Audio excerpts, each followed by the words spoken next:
Hello.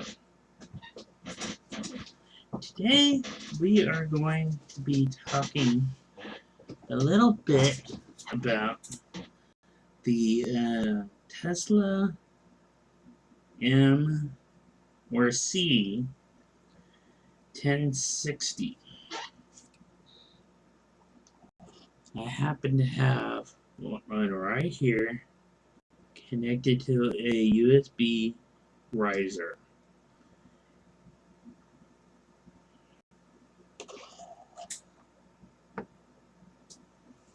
If you expect to mine on one, don't. You only get 50 gigahashes out of it.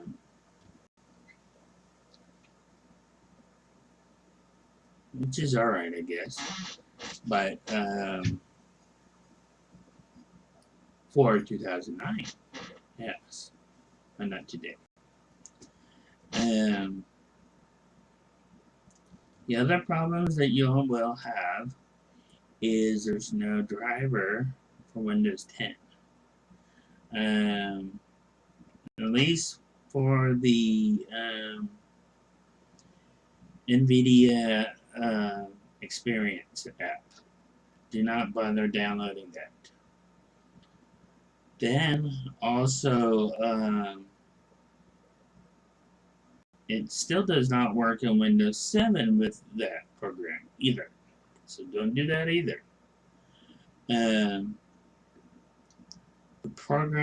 setup program that does come with, still does not detect it fully because it wants to have a video output. So there's that problem too. So just leave it on Windows 10. Let Windows 10 driver detect it.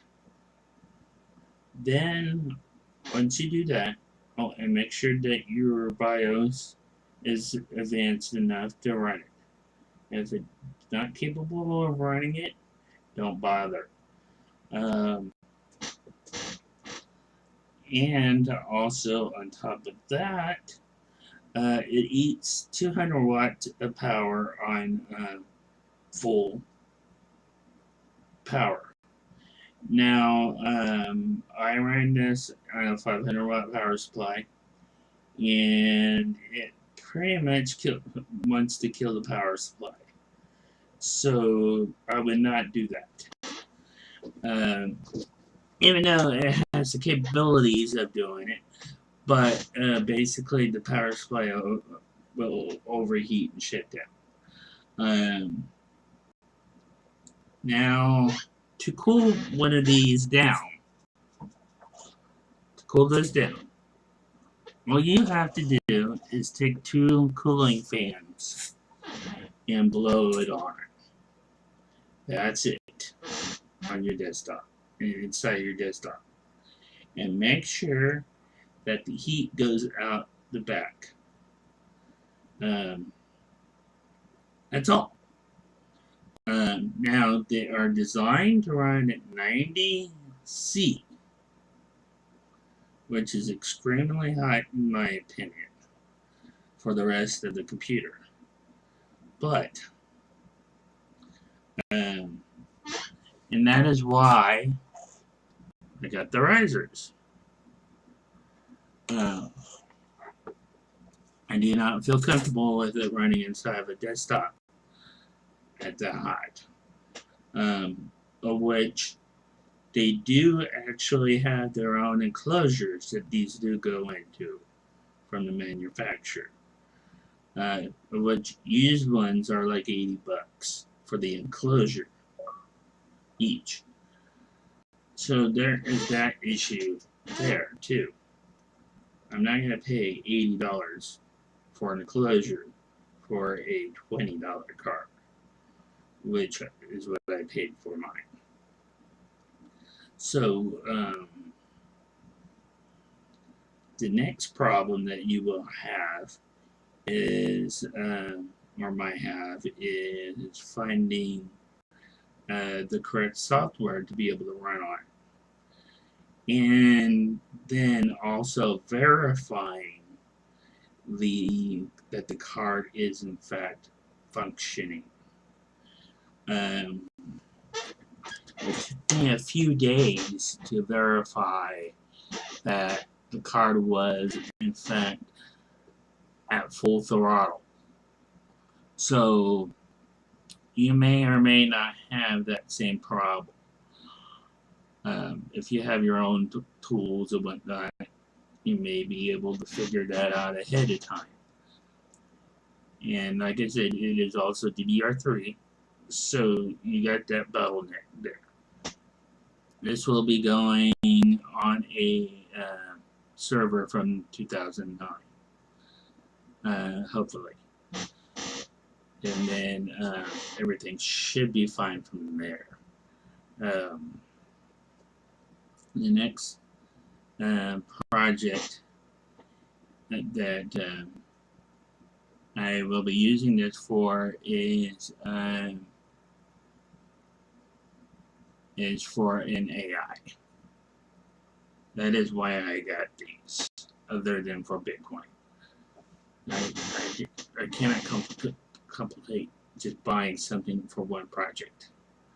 So these will be going for multiple projects in the future.